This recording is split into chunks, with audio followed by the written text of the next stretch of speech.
আসসালামু আলাইকুম বাচ্চারা। তো আগামীকাল তোমাদের রেজাল্ট দিবে। তো তোমাদের রেজাল্টের কথা শুনে আমার সেই 8 বছর আগেকার কিছু স্মৃতি মনে পড়ে গেল। সময়টা তখন 2017 সাল। তখন আমি মণিপুর স্কুলে পড়তাম, মণিপুর উচ্চ বিদ্যালয়ে। তোমরা নিশ্চয়ই নাম শুনেছো। মণিপুর উচ্চ বিদ্যালয়ে পড়তাম। তো আমি যখন কমার্স নিয়েছিলাম, তো মণিপুর স্কুলের রেকর্ড ছিল যে বিগত বছরগুলোতে কমার্স থেকে হায়েস্ট গেলে একজন বা দুজন করে A+ পেত আমাদের ব্রাঞ্চে, মানে ব্রাঞ্চ 3-এ। আমি যে ব্রাঞ্চে ছিলাম সেটা হচ্ছে ব্রাঞ্চ 3, শেয়ারাপাড়া ব্রাঞ্চ। তো বিগত বছরগুলোতে এমন হয়েছে যে একজন বা দুইজনের বেশি A+ পেত না। হ্যাঁ। তো আমি হচ্ছে ক্লাস 8 পর্যন্ত, তোমাকে সফলতার গল্প শোনানোর আগে আগে হচ্ছে আমি ব্যর্থতার গল্প শোনায় দিই। পিএসসি এবং জিএসসি পর্যন্ত আমার কোনো A+ ছিল না। পিএসসিতে ছিল 4.50, জিএসসিতে 4.50। হ্যাঁ। তো আমি এই 8 পর্যন্ত তোমার বাবা মা বলো বা সোসাইটি বলো বা বন্ধু বান্ধব বলো, কেউই আমার উপর কোনো বিশ্বাস রাখতো না যে এই ছেলে তো গেছে, ওই মোটামুটি যাক পড়ালেখা করুক, করতে থাকুক, কত দূর যায়। আর আব্বু আম্মু তো প্রায় এই যে রেজাল্ট দিত, আমার এখন স্টিল আমার দুইটা ঘটনা মনে আছে। যে পিএসসি রেজাল্ট দিল, জিএসসি রেজাল্ট দিল। তো আমার একটা বন্ধু ছিল। তো বন্ধু হচ্ছে আমাদের বাসায়, মানে আমি তো ভাড়া থাকতাম আগে। তো উনি বাড়িওয়ালার ছেলে ছিল আর কি, মানে আমার যে বন্ধু বাড়িওয়ালার ছেলে ছিল, ভালো ছেলে, এখন স্টিল আমরা উই আর গুড ফ্রেন্ড। তো যখন হচ্ছে রেজাল্ট দিত, বোর্ডের রেজাল্ট দিত, তখনই আমার বাসায় মোটামুটি সাইক্লোন চলতো। সাইক্লোন চলতো তার কারণ হচ্ছে আমার বন্ধুর বাসা থেকে আমার বাসায় মিষ্টি আসতো। আর আমি তো তখন ছোট ছিলাম, না বুঝে মানে সরল মনে, আমার বন্ধু A+ পাইছে, ভালো তো, মিষ্টি দিয়ে গেছে, খাবো না কেন। তো তখন কিছু কিছু কথা শুনতে হতো যে মিষ্টি তোর মুখ দিয়ে নামে কীভাবে, তো লজ্জা করে না। তা আমি এত কিছু মনে রাখতাম না, খুশি মনে খেতাম, বন্ধু ভালো করছে, তো আমারও তো খুশি হওয়া উচিত, তাই না?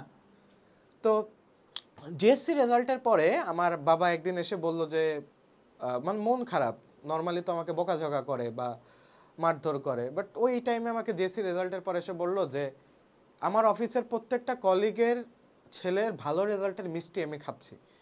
তো এই পর্যন্ত তোর কোনো ভালো খবর আমি অফিসের কাউরে বলতে পারলাম না। তো এই কথাটা আমাকে অনেক হিট করে ওই দিন, মানে তার অনেক মন খারাপ ছিল। তো দেখলাম যে আমি এতদিন আমার পরিবারের ভালো কোনো সংবাদের উপলক্ষ হতে পারিনি। তো ওটা আমাকে অনেক হার্ডভাবে আমি রিয়ালাইজ করলাম। হ্যাঁ। তো ক্লাস 8-এর পর থেকে আমার চেঞ্জ শুরু বা পরিবর্তন শুরু।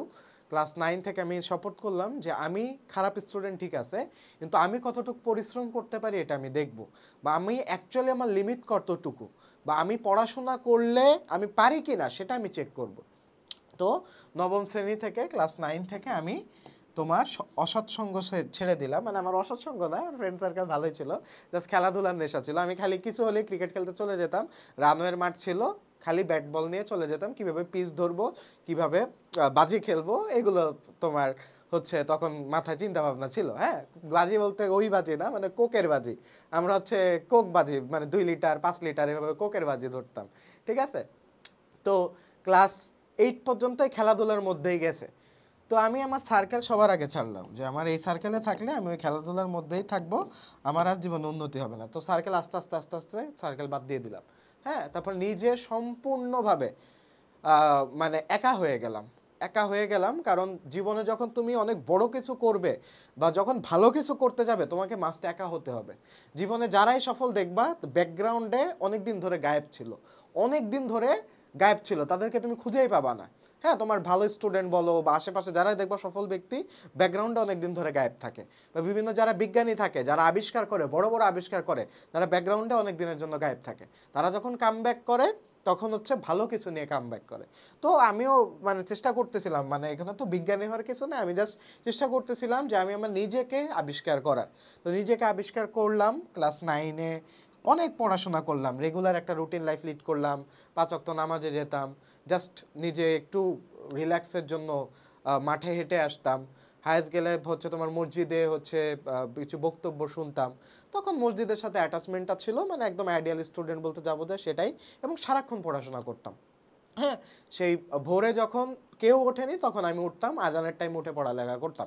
আমার চোখের যে চশমা দেখতেছে, চশমার পাওয়ারের যে মোটা গ্লাসটা ওই ওই 9-10-এর ওই টাইমটাতেই হয়েছে, এত পড়াশোনা করতাম।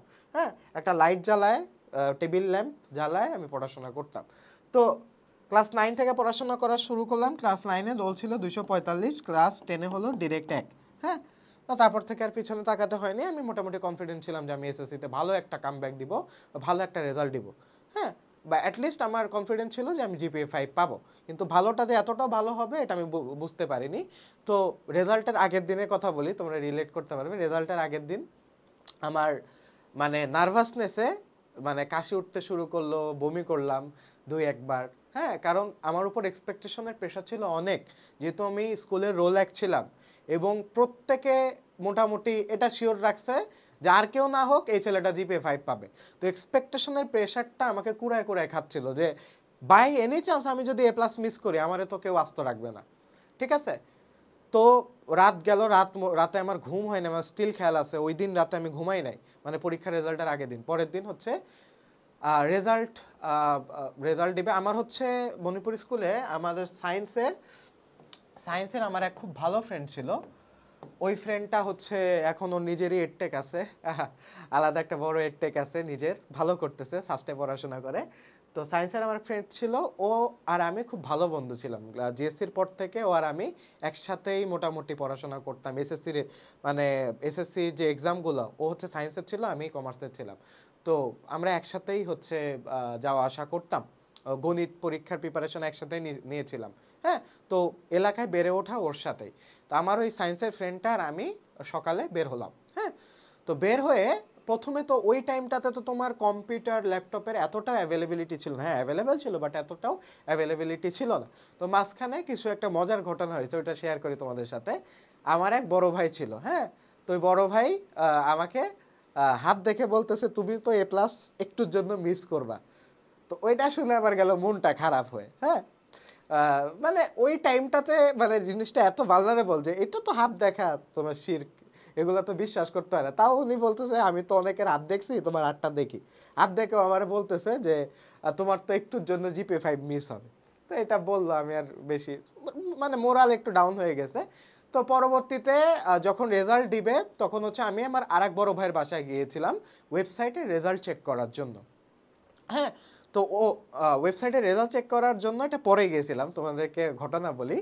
তো আমি আমার ওই ফ্রেন্ডটা, যে সায়েন্সের ওই ফ্রেন্ডটা, ও মণিপুর স্কুলের রোল 1 ছিল, আমিও কমার্সের রোল 1 ছিলাম।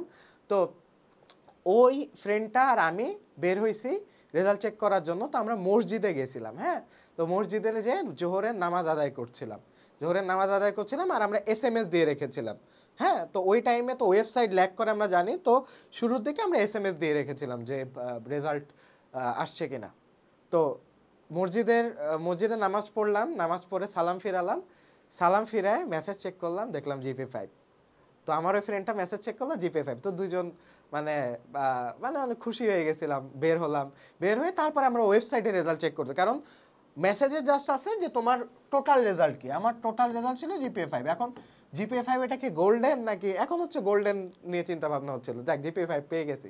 তো এটা চেক করার জন্য একটা বড় ভাইয়ের বাসায় গেছিলাম। তো বড় ভাইয়ের ওয়েবসাইটে যে আমার রেজাল্ট দিলাম, আমার রেজাল্ট চলে আসলো, দেখলাম প্রত্যেকটা টানা সিরিয়ালে সব A+, অর্থাৎ গোল্ডেন পাইছি। তো আমি ওই সময় বড় ভাইয়ের বারান্দায় যে সবাইকে ফোন দিচ্ছিলাম, সবাই মানে ফর দ্য ফার্স্ট টাইম আমার লাইফের একটা good news, for the first time. এর আগে জাস্ট ব্যর্থ ছিলাম, 4.50 জিপিএ 5 এর মুখই দেখি নাই। হ্যাঁ, ক্লাস 8 পর্যন্ত আমি জিপিএ 5 এর মুখ দেখি নাই। তো সবাইকে আমি ফোন দিচ্ছিলাম, ভালো লাগছিল তখন ওই সময়টা। তারপরে হচ্ছে আমার আর একটা ফ্রেন্ডের, ওর হচ্ছে রেজাল্ট আসতেছিল না। তো পরবর্তীতে দেখলো যে ও গোল্ডেন A+, ও হায়েস্ট মার্ক পাইছে সায়েন্স থেকে, এবং ও সায়েন্স থেকে ফার্স্ট হয়েছে বোর্ডের সর্বোচ্চ রেজাল্ট ওর, এবং আমার কমার্স থেকে আমার সর্বোচ্চ রেজাল্ট।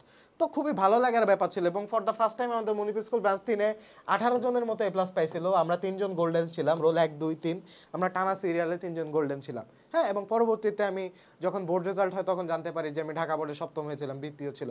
তো এটা গেলে একটা সাইডের রেজাল্ট। হ্যাঁ, এটা হচ্ছে ভালো যারা করবা তারা আমার সাথে অনুভূতিটা রিলেট করতে পারবা, এবং খারাপ যারা করবা তাদের আমি এই পিএসসি আর জেএসসির গল্প শোনাই। ওই যে বললাম যে পিএসসিতে জেএসসিতে রেজাল্ট খারাপ হলো, যখন রেজাল্ট খারাপ হলো তখন সময়টা আসলে ভাই খুবই মুশকিল।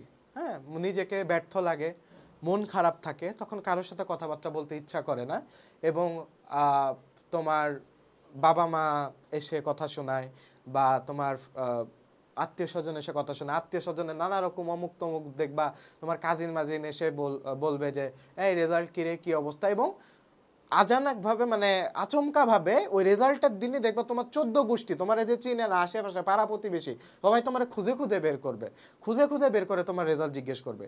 তো ওই সময়টা আমি মানে হোম লক ছিলাম, বাসায় বসে থাকতাম, বেশি বের হতাম না। তো ওই সময়টা অ্যাকচুয়ালি অনেক পেইনফুল একটা সময়, কিন্তু আমি যখন ডিসাইড করছি যে না রেজাল্ট খারাপ হয়েছে, আমি এখন থেকে নিজের লিমিট টেস্ট করব, তখন থেকে আমার কামব্যাকটা শুরু হয়েছে, ঠিক আছে। এবং এরপরে আমাকে আর পিছনে ফিরে তাকাতে হয়নি। তোমার এসএসসি রেজাল্ট থেকে ঢাকা বিশ্ববিদ্যালয় পর্যন্ত আমি পরিশ্রম করে গেছি, আল্লাহ আমাকে দুহাত ভরে দিচ্ছে, ঠিক আছে। তো আগামীকাল যাদের রেজাল্ট খারাপ হবে ভেঙে পড়বা না, ফিনিক্স পাখির মতো তোমাকে কামব্যাক অপেক্ষা করছে, যদি তুমি ডিসাইড করো যে আমি আজকে থেকে এখন থেকে আমি আমার বাবা মাকে গর্বিত করব, বা আজকে থেকে এখন থেকে আমি আমার লিমিট টেস্ট করব, তাহলে দেখবা কামব্যাক তোমারও হবে। তো ভেঙে পড়ো না, নিশ্চয়ই আল্লাহ উত্তম পরিকল্পনাকারী। আর যারা রেজাল্ট ভালো করবে আগামীকাল, তোমাদেরকে আগাম শুভকামনা, কিন্তু তোমার কাছের বন্ধুটার কথাও খেয়াল রাখবে যাদের রেজাল্টটা খারাপ হবে। আমি দেখেছি এই টাইমে বহুত ফ্রেন্ডশিপ একটু সমস্যা হয়ে যায়। আমি যখন এসএসসি রেজাল্ট ভালো করলাম, ওই যে বললাম না আমার এই যে পিএসসি আর জিএসসিতে আমাদের যে বাড়িওয়ালা ছেলে ছিল আমার খুব ভালো বন্ধু, এসএসসিতে আচ্ছা এসএসসি তো ভালো করছে, কিন্তু এইচএসসিতে এসে ওর ডাউনফলটা দেখছি, মানে ও জিপিএ 5 পায়নি, তখন ওর ফ্যামিলি সবাই কান্নাকাটি। তো অ্যাকচুয়ালি খারাপ লাগে, মানে খুবই খারাপ লাগে যখন আমি এ প্লাস পেলাম কিন্তু আমার কাছের বন্ধুটা এ প্লাস পেলো না বা ভালো করলো না, তখন আসলে আনন্দটা, নিজের আনন্দটা আসলে ওইভাবে উদযাপন করা যায় না। ভালো লাগে নিজে ভালো রেজাল্ট করলে, কিন্তু বন্ধু বান্ধব সহ ভালো রেজাল্ট করলে, বন্ধু বান্ধব সহ সাকসেসফুল হলে ওইটার ফিলিংস আলাদা লেভেলের, ওইটার ফিলিংস অন্য লেভেলের। যেমন আমি আমার ওই ফ্রেন্ডটা, সায়েন্সের ফ্রেন্ডটা ভালো রেজাল্ট করছি, দুইজনই ভালো রেজাল্ট করছি, দুইজনই মানে সেলিব্রেট করতেছি, একসাথে সেলিব্রেট করার মজাটাই অন্যরকম, ঠিক আছে। তো কাছের বন্ধুটার কথাও খেয়াল রেখো। তো তোমাদের সবার জন্য শুভকামনা। তো এই ছিল আমার এসএসসির গল্প। আর তোমরা যারা রেজাল্ট চেক করতে চাও, আমাদের ডেসক্রিপশন বক্সে তোমার ওয়েবসাইট লিঙ্ক দেওয়া থাকবে, তো ওয়েবসাইটে যেয়ে তোমরা রেজাল্ট চেক করে নিতে পারবে। তো সবার পরিশ্রম সার্থক হোক, দেখা হচ্ছে পরবর্তী ভিডিওতে। আসসালামু আলাইকুম।